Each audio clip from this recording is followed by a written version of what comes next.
She doesn't compare you to other men because she's confused.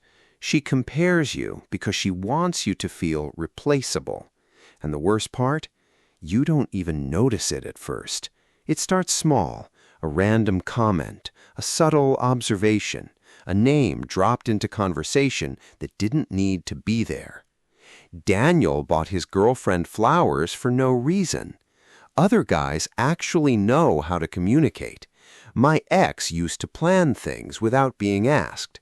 And suddenly, you're not in a relationship anymore. You're in a silent competition.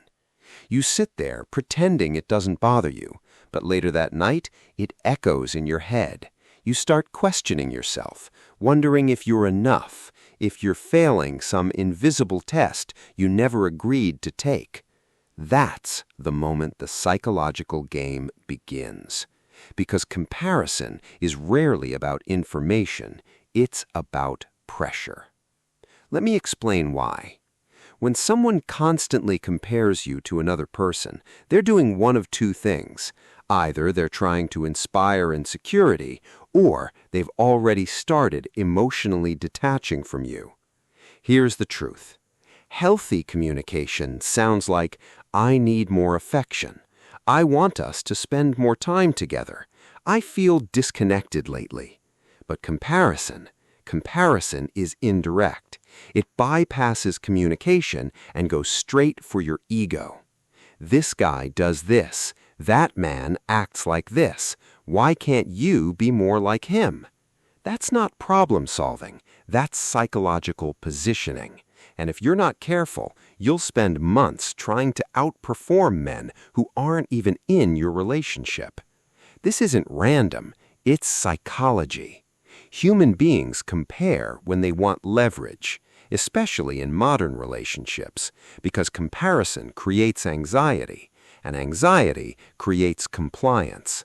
The moment you feel like you're losing her, you start overperforming.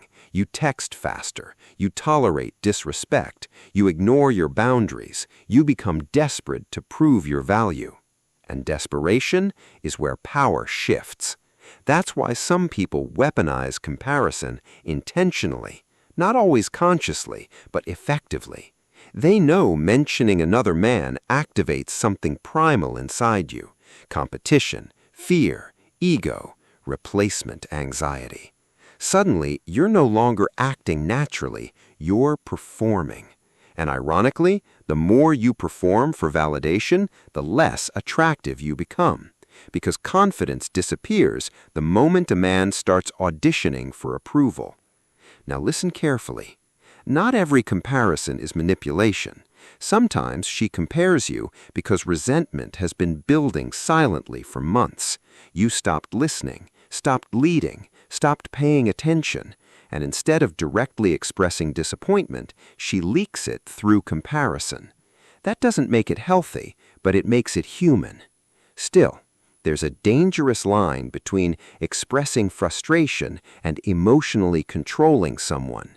And most men don't realize they crossed that line until they've completely lost themselves trying to measure up. You see it happen all the time. A man changes the way he dresses because she praised another guy's style.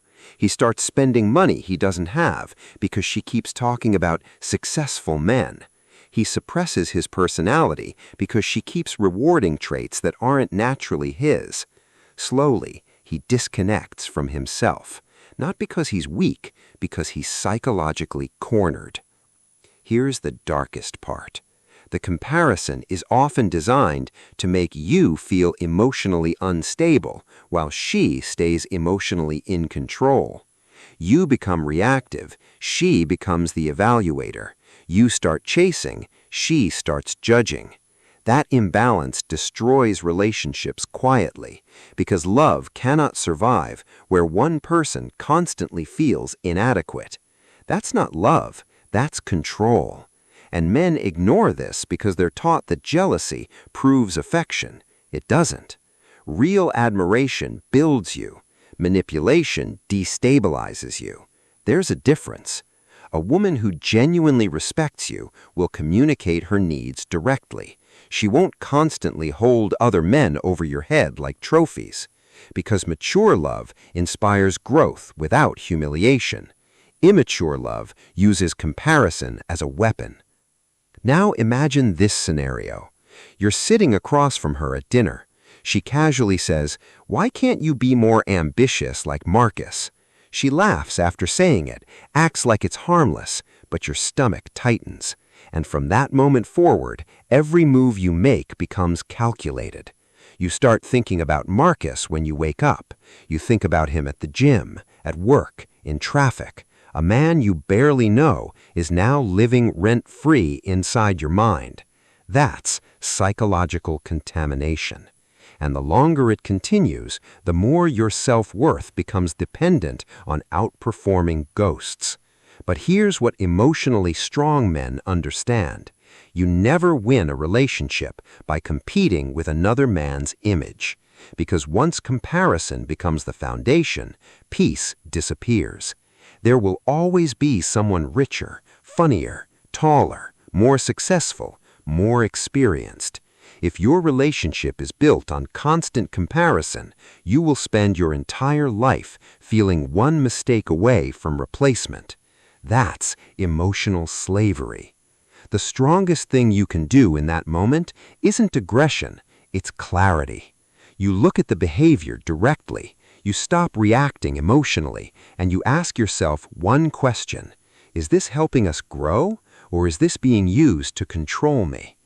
Because emotionally intelligent people communicate needs, emotionally manipulative people communicate threats, and comparison often sounds like a threat disguised as feedback. Here's the truth most men avoid hearing. If someone constantly makes you feel inadequate, they are slowly training you to abandon your own identity for their approval. That's why confidence matters.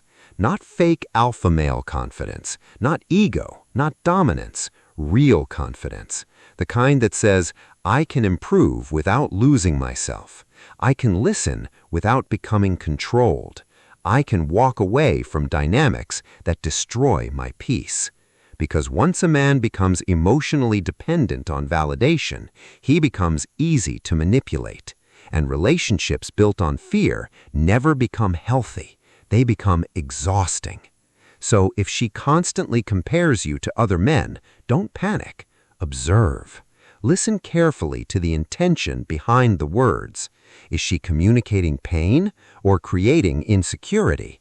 Because one leads to growth, the other leads to psychological erosion.